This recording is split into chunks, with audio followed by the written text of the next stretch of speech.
الله أكبر الله أكبر الله أكبر لا إله إلا الله الله أكبر.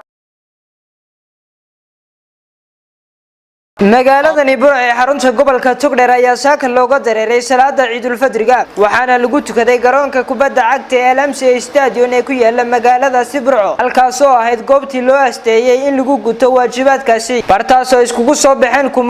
kumanaan ka tirsan shacab weynaha magaalada Burco iyagoo isu diraya hambalyo iyo bogaadin waxaana kamid ahaa hadalladii isu dirayeen Ciid Mubaarak iyo Ciid al-Caafiya goobtaasi waxa kala soo qayb galay munaasabadu ka socotay maamulka gobolka Togdheer yaka degmada wafti ka socda xukuumadda haatan talada dalka haysa ee uu hogaamiyo mudane Biixi kuwaas oo ku dheeraaday ahmiyadda leedahay maalinta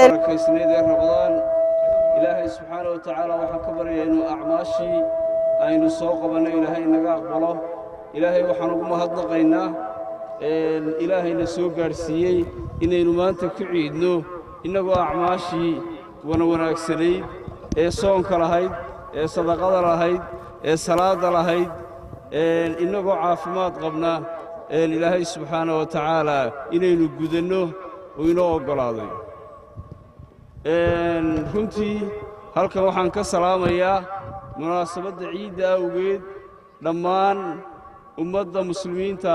meel kastoo ay adduunka ka joogaan gaar ahaan dadweynaha jamhuuriyadda barakaysan ee Soomaaliland maanta oo kale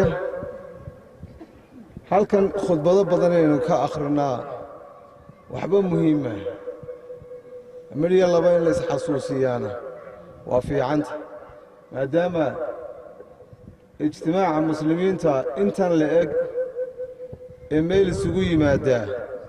uu yahay mid sanawiya ama sanadkii laba jeer aynu halkan isugu nimaado marka hore waxa aynu isfaraynaa waa shay ummadda dani ugu jirto diinteennana dani ugu jirto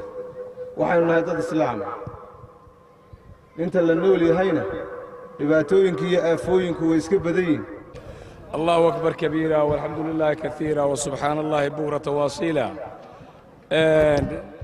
bulshada reer Burco gobolka Togdheer waanu maanta halkan ku wada ciideenno ciidul fadrigii waxaan leeyahay dhammaantiin midab kasta iyo magac kasta iyo maamuus kasta leedin ayaa ku salaamaya salaada Ciidul Fadriga ayaa waxa laga tukaday gobolka Togdheer iyo degmooyinka hoos yimaada Maxamed Yuusuf Cabdullaahi Maxamed Wardi Somali Cable TV Burco.